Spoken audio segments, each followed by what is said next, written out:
I always was taught or brought up that either I'm going to build my dream or I'm going to help somebody build their dream. And I always wanted to be that person that could set my own goals, set my own schedule, set, you know what I mean? Be able to still do a lot of stuff with my kids. So when I was working for someone else, it was less I could do with my kids because I had to give this time to this time.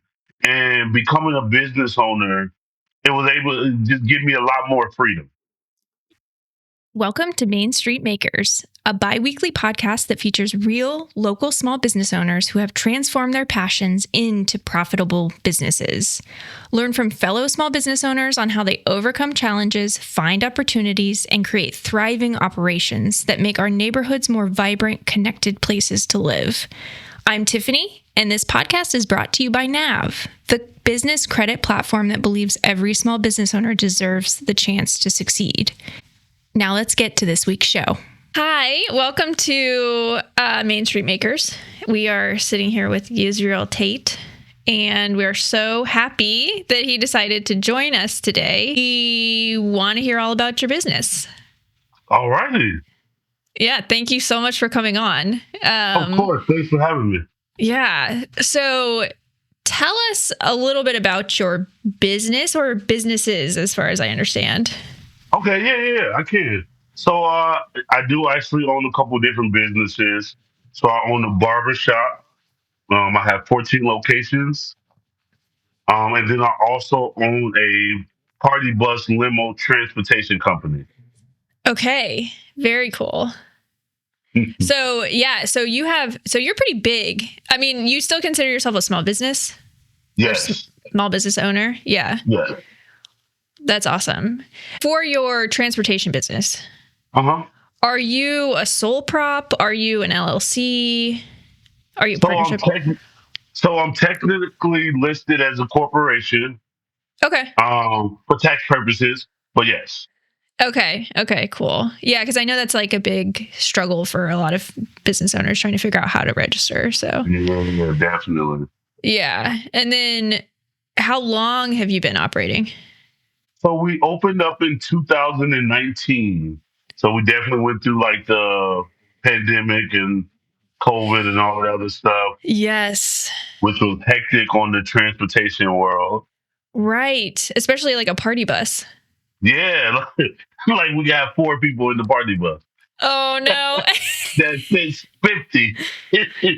So yes, it was definitely a struggle, but we made it out and we're still surviving and we're trying to do the best we could do. That's awesome. So how many employees do you have? So all of my employees right now, besides me and my admin, are 1099. But my drivers, I have about 20 drivers. Okay. Yeah. That's an operation for sure. Yeah. That's great. I have 104 vehicles, so. Oh, you know wow. Yeah, that is a lot. That's a lot to manage for sure. So can you tell us like why you started your business? Yeah. So I always was taught or brought up that either I'm going to build my dream or I'm going to help somebody build their dream. And I always wanted to be that person that could set my own goals, set my own schedule, set, you know what I mean? Be able to still do a lot of stuff with my kids. So when I was working for someone else, it was less I could do with my kids because I had to give this time to this time. And becoming a business owner, it was able to just give me a lot more freedom. Yes. Because what did you do before? So I actually was in the sales. So I ran a Fortune 500 company. Oh, wow. And I actually did all of their sales. So I actually used to work for Verizon and AT&T. Oh. Yeah. Okay, so you probably learned a lot, and then you're like, I need to do this on my own. Yes. That is cool. Yeah. And one thing that I'd heard you say before is like you wanted, freedom, like financial freedom and also time freedom. Correct. Which I love that idea because I think so many small business owners are hoping to get that. So that's like such a big deal. That's definitely the key in owning your own business. Like I said, it's that time freedom because you got to put in the same hours no matter what, whether it's your company or you're working for somebody else. And it just feels so much more empowering doing it by yourself or doing it for your own company and then being able to help out. So we have a couple nonprofit organizations as well. So it just gives me the opportunity to do what I need to do for my community and then also give back as well. I love that. Yeah, and actually that was one thing I was going to ask about was the community aspect. So how do you feel that small business owners impact local communities or small businesses? Yeah, yeah, yeah. I think they impact local communities because you actually know the people who's actually running this business. I have a lot of people that use my transportation services, and it's a lot easier when you actually know the owner or know the person who it is versus using a transportation company, say Enterprise or anything like that, where it's just the owner is who knows. You know what I mean? So it's a lot more personal for the community. And then with me being in the community and coming from the community, it gave me that much more power to be able to help the community I came from and help the people that's helping me. Yeah. Yeah, do you want to talk about those nonprofits a little bit? Yeah, yeah, yeah. So we have a nonprofit food pantry where we donate food, donate shoes, to the less fortunate. And then for my transportation company, we also donate hours where we give give kids that don't have rides to school or transportation to this function. We actually give them free rides. Oh, that's awesome. I love that. That is so Yeah, cool. Yeah, and I feel like if you're a small business owner, you're just more connected. you are. Yeah. And it just feels like it's a friendly environment. You know what I mean? I feel like it's somebody you're getting business or you're getting a service from somebody that you know, somebody that you can see, somebody that's always in the community, and somebody that's giving back. So you know, even supporting a small business, you know your funds is going back into the community. Right. Yes, that's huge. Did you have any surprises about when you first started launch or when you first launched your business that you wish you had known before? The business credit aspect or just funding and everything like that is one of the biggest surprises because if you a big company or you're working with a big company, those aspects you really don't see because these companies have tons of funds. So one of the biggest surprises was one of my party buses went down, and it was a huge moneymaker. You know what I mean? And that went down, and it was like, man, what do I do? And this was when I originally started before I had 104 vehicles. But it's like, man, one of my vehicles went down that's bringing me in $150,000 in revenue every year. That vehicle went down, and it's like, now what do I do? You know what I mean? So you get those aspects where you're like, man, like, how do I overcome this? So I think what helped me is with me being a part of the community chipped in. Right. You know what I mean? So that's always why I make sure I give back to my community because my community gave back to me. It's When it awesome. went down, I had mechanics in the community. Hey, let me get this done for you. Let me try to help you out because you do so much for us anyway. Let me try to do this to repay what you do for everybody else. Wow. That's amazing. So Yeah. that's kind of how you bounce back was with help Yeah. from Yep. That's how I bounce back with help from my community. that is so So cool. that's why I strive so hard to make sure I could be a positive small business or be that helping hand that somebody else might need. Yeah. Yes, exactly. That's really inspiring. And how I got more vehicles. It's just being in the community, helping out the community. And now somebody see, hey, this guy's helping us, so let's help him. And it just my business just start picking up. We buy more vehicles and we just keep it moving. I'm actually looking for more drivers always as we speak because I have so many vehicles and with only 20 drivers but 104 vehicles, I have a lot of seed in vehicles. Yeah. Vehicles that seed don't make money. Yes. Yes. Oh, that's awesome. So when did you realize that you needed to get sort of organized on the admin side? So like registering your business, figuring out your financials, that type of thing. Right away, because the state don't mess around. Yeah. If you don't have your ducks in a row, and you know what I mean, like one small misstep could shut down your whole business. And then I came from a family of entrepreneurs. My mom owned a doctor's office. My Okay. dad my dad been a teacher for 40 plus years. So I came from that type of family. So it was always, hey, you know what I mean? If you're gonna do it, make sure you set it up, do it the right way, so you don't have in the long run get shut down or anything like that. Yeah, that is so helpful. And I think I would say probably most small business owners don't come from that family, but it's so nice that you did. Um, No, for real. yeah. So do you like if somebody didn't have that kind of background where they had people to give them that kind of advice, where would you send people to? So we actually created, so it's called autonomous consulting. We actually created a company that helps small businesses or help people that want to become an entrepreneur get all the resources that they need. So we created this company in 2017, before I opened up my transportation company, when I was just doing the barbershops. It was a coalition of about 15 people. We have a Kenosha alderman, we have a Racine alderman, we have a Milwaukee mayor in it. And so we just built this organization where if people that's in the community, if you needed certain resources or certain help, we was here to give you that information that you needed.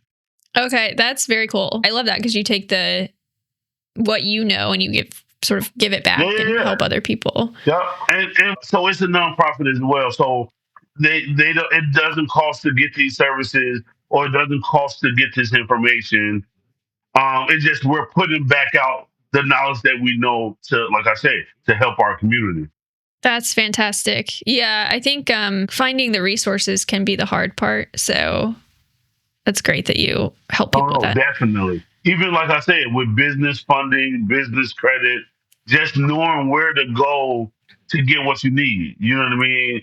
Is if you didn't come from that type of family, or if you didn't have that knowledge, it would be quite hard to just start and not know where you could go to get this information or how to do this without that. You know what I mean? Without that community aspect, it is quite hard if you don't have the right information. Yes, yes, and the information's out there. You just have to know where to look. Yeah, yeah, facts. Yeah, which is kind of the hard part.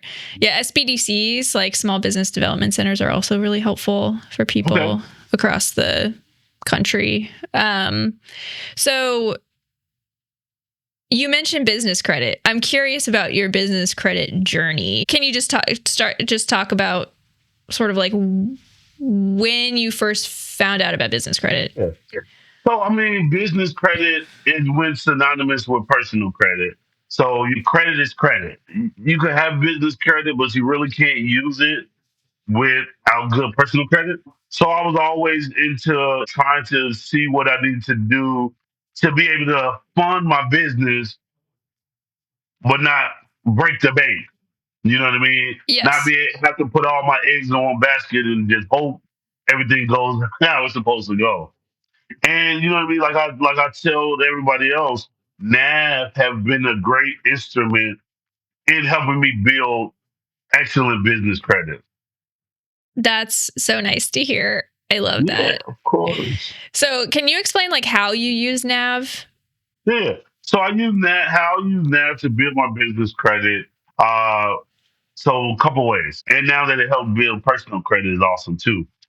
But how I use it right now, so you guys got the service where you pay a certain amount and then it reports trade lines to your business. With those trade lines reporting to your business, you have to have a certain amount of trade lines to even start getting it done, like a score. You get what I'm saying? Yes. And like I said, that's what NAV helped me do, especially now that it reports two trade lines. And now it also reports one to your personal credit as well. So this new feature of the personal credit, it was genius because now you really can't have or use business credit without good personal credit. Right. So the prime card and all that stuff, being able to report to your personal and business credit, it was great. It was a great option. So in the beginning, I wasn't using my prime card as frequently as now. I use it all the time. Okay, nice. Yeah, now it's my go-to card. Oh, that's great. That's so exciting. Yeah, and then so how do you leverage your business credit? Like what do you use it for people who are like, Yeah. "What?" Well, that's how I got so many vehicles that I have right now. Leveraging my business credit to give me more vehicles to help build my business. Even the same in the barbershop realm. Leverage my business credit to be able to open up more barbershop, to be able to get the nicer new equipment, the up to date equipment into the barbershops and the beauty salons. Um, Literally, business credit is key to having a successful business, That's or you're going to awesome. be using all your money out of your pocket and probably doesn't go too well. Right. Yeah. So, did you have any setbacks with that early on, or did you start building right away, like building your business credit right away? No, of course I had setbacks because my personal credit in the beginning, my personal credit it wasn't where it needed to be. So me having a good business credit score really didn't do nothing in the beginning Right. Yeah. because my personal credit wasn't where it needed to be. Now leveraging my personal credit at a you know what I mean a higher rate now, it allows me. So I went from 10 vehicles with no personal credit to 90 vehicles with good personal credit and business credit. Wow. So it really helped me put that battery on my business. It really helped me be able to move a lot forward. Yeah, that's awesome. So, did you take out funding or financing for those vehicles, or did you just use your revenue? Yeah. So some of them that we did take out financing on them. Some of them we just use our revenues, buy it, and then let it start making money as well.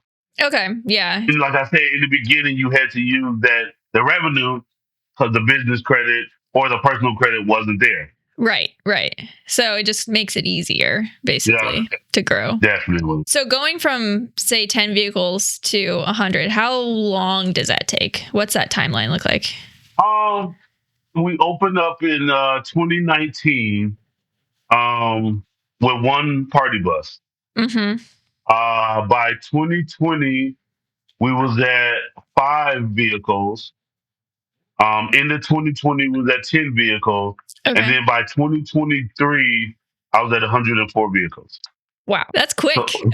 yeah. Like I say, I got everything where it needed to be. And that was just so much easier. Because just on the transportation side of the company, each vehicle I would say that I add to my company easily adds a 50 to 100K a year. Wow. I mean, that's huge. Yeah. No, it's huge. And like I say, when you're looking in the vehicles aspects, that 50 to 100K clearly will pay off that vehicle. Right. And it clearly gives me the cash flow to be able to buy more vehicles as well. Yeah. Yes, exactly. So, how were you managing your finances in the early days? Like, you sound like you were pretty organized.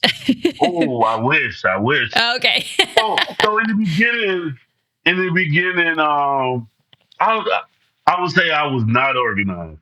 I was I wasn't differentiating the personal accounts, business account, banking Uh-huh. account, Yep. which is key, especially for funding, especially for building business credit, especially being able to acquire business credit.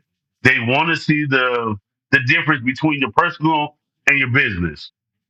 And in the beginning, I don't think I knew any better. Everything was just going to my personal account. Right. It was like, how do we know this is business income? Like, how do we know anything? Yeah. So with learning, like I said, going to uh, our coalition that we had, those were some of the steps that we was going through that I didn't know, but other people that was on our team knew. So they're like, hey, you know what I mean? Your business is doing great, but you have to separate the two.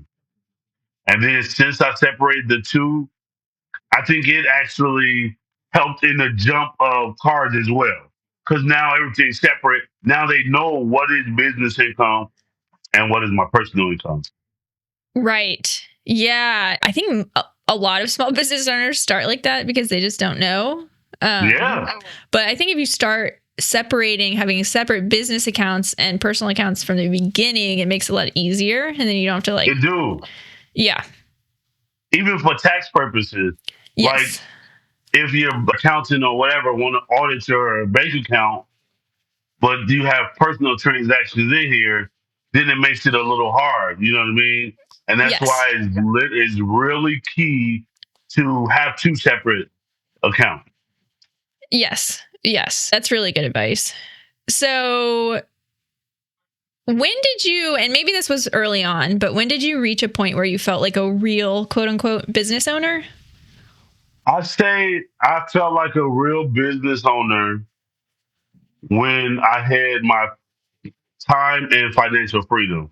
So I would say about 2 years after starting my business, I feel like a real business owner because now I could delegate things that I need done and I could put people in a position. So now I don't have to be in it the whole time. The first 2 years, I was everything. I was the accountant, I was payroll, I was the assistant, I did it all.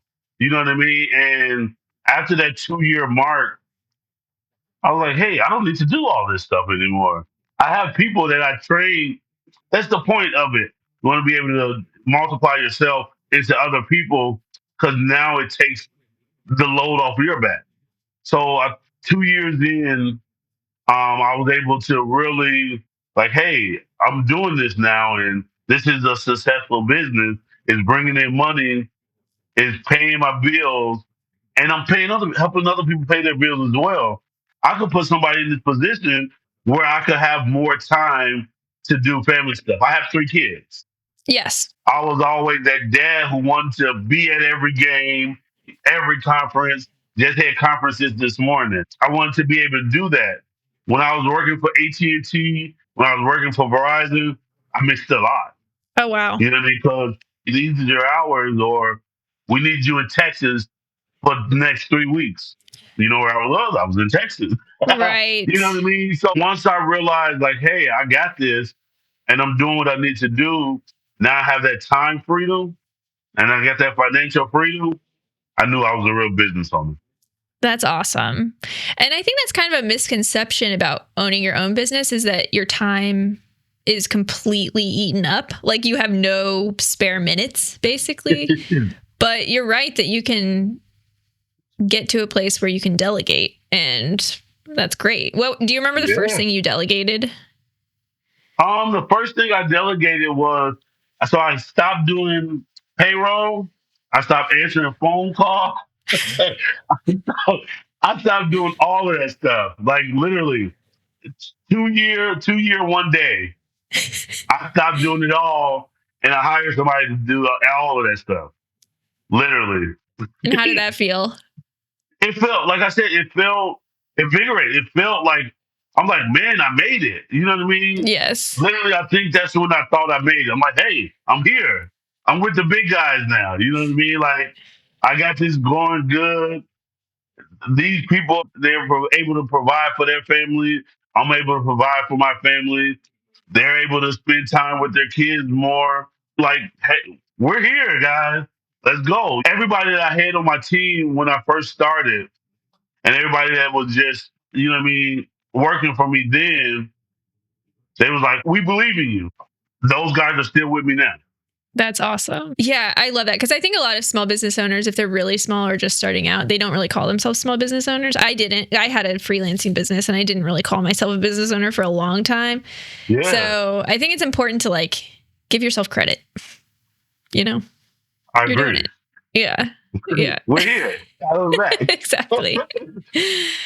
So when you were first scaling up, you kind of talked about this already, but was there anything that unlocked bigger opportunities or Yeah, multiple things? yeah, no. So when I got to 10 vehicles, a lot of stuff unlocked. So I Nice. got a contract with Gateway Technical College. Um, I got a contract with a transportation company where we do all their deliveries in our box trucks. So you had to have a certain amount of vehicles to Ah, even be considered, to even let them want to give you a contract.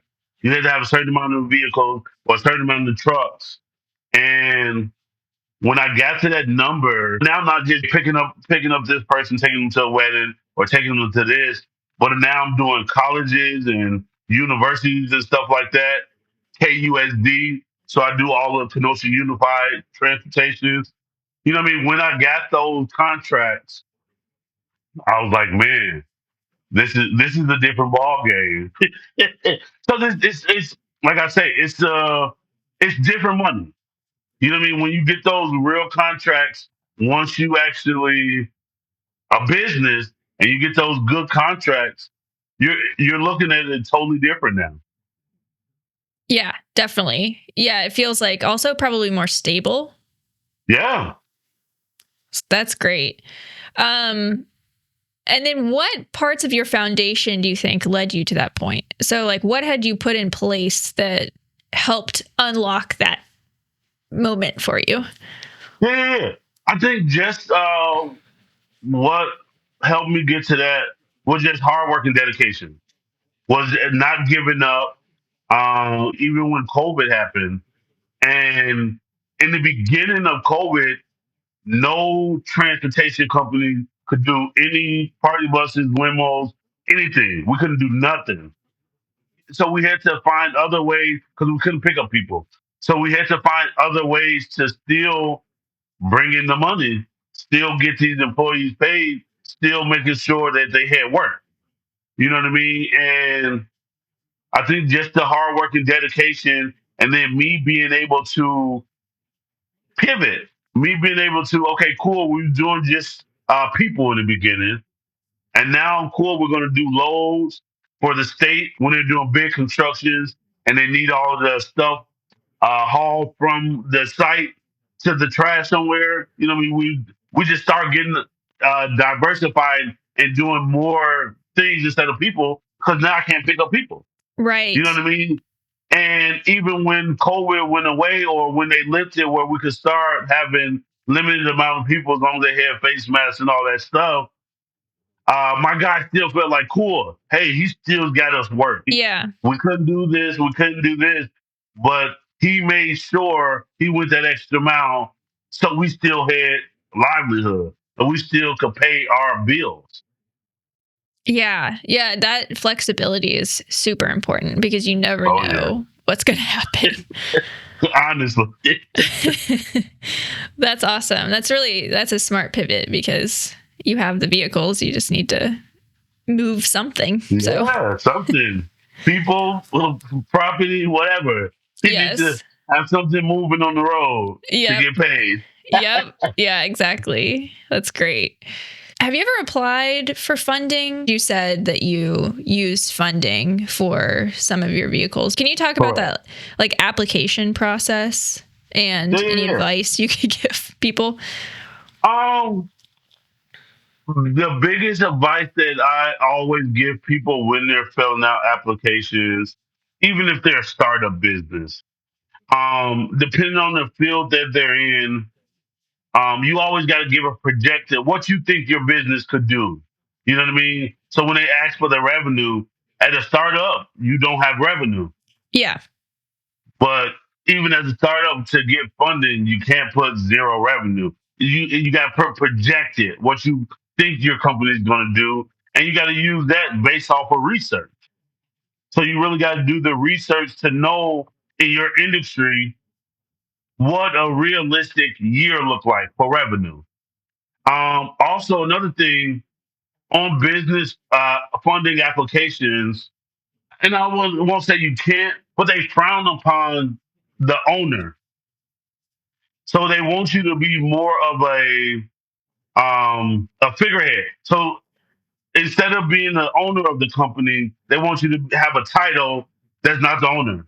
You know what I mean? Oh, interesting. Funding wise, owners are always red flag. Versus if you put a vice president or if you put something like that. Okay. And so it's key for funding and funding application is key. Okay. Well, that's good advice. That's sort of Yeah, yeah. insider knowledge that Yeah, most yeah, people probably definitely. don't know. So what is your title on your applications? I'm the CEO, but so if I'm filling out an application, I'm the vice president. Okay. They want you to have a paid position. Right. They everybody thinks owners don't get paid. You own the business, so they're like you don't get paid. They will have a paid position so we know. You know what I Okay. mean? Okay. And that's what it is. Yeah. No, that makes a lot of sense. That's really interesting. Did you have any fears or hesitations before you applied for funding? Um, yeah, I wasn't gonna get it. Yeah. You know what I mean? No, that's always the biggest fear. Like, hey, am I filling this out right? Am I wasting my time? Am I gonna fill this out, not get it, but get a ding on my personal, get a ding on my business credit? You know what I mean? Filling out any application, whether it's a credit card application, whether it's a home loan, you know what I mean? You always got that fear of what if I don't get it? Yep. What can I do if I don't get it? What's my next step? Because you might not get approved. So you got to always know another way or have another resource to still be able to do what you're trying to do as a Yes. business owner. Yeah. The fear of rejection is strong. Yeah. I understand that. Final question. Do you have any final advice, like final words of wisdom for small business owners who are just starting out? Yes. So just make sure your business is set up right. Make sure you have it registered right. We all know there is big red flag industries in funding, period. Yep. So you got to make sure you know which NAICS scores, NAICS numbers are fundable. Some aren't fundable, period. No Right. matter what you do, if you're in the high risk industry, you're not going to get funding. Right. But some people still want to work in that industry. So now you need to know what you need to do to still be able to qualify for funding in those high risk industries. And it's as simple as being a consultant for that industry. Oh, interesting. So transportation is a high risk industry. Oh, I didn't realize that. Period. Yeah, That yeah. makes So sense. transportation is a high risk industry. So to become fundable as a transportation company, I have to be on paper a consultant of transportation companies. Okay.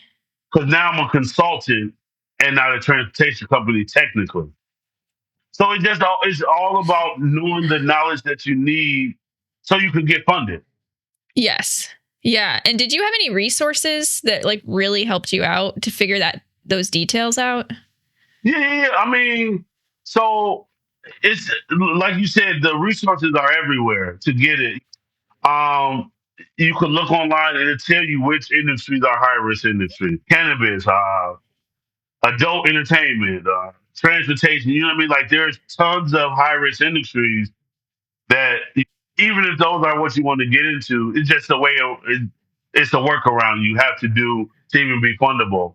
But a last note that I would say for business owners or small business owners that's starting off and that's trying to, you know what I mean, do it on their own is start with NAV. Like They help. I mean, We did not it's pay the you to key. say that. It's the key. That's amazing. It's- like I say, NAV have been a great instrument in several of my businesses. So I have the same NAV Prime card on more than one business. Oh, You know what nice. I mean? So I'm a really advocate of NAV. You know what I mean? Uh, it helped out tremendously. It boosted my personal and business score tremendously, and there's a lot of resources. And I think right now at this time, the what you guys are doing for the industry is just really helping out. Is really putting up focus to small businesses, and is really, you know what I mean, letting people know, hey, you could do this, and we got your back. Yes. Yeah. Well, I'm so glad. Of That makes me course, of so course. happy because we work very hard at it. So that's very cool. No, I like I said, I enjoy it. And you know what I mean. Since Nav got into my life, it's been great. That's fantastic. Yeah, All right. Well, thank you so much for talking today. This, for I think, sure. has so many nuggets of wisdom and information for people listening. And nobody's in it alone. Small business Yeah, owners yeah. all deal with the same stuff. So, No, for real. And we just got to start thinking of the small businesses as a community itself. As long as we hold each other up and have each other's back, we could do it. You know what I mean? We could turn from being a small business to a big business, but still a small business in our community. yes. Yeah. I mean, doesn't mean you have to be small in revenue. So, Yeah, yeah, all right. Thank you so much for talking with us today. It's been for such a sure. It was a pleasure. pleasure.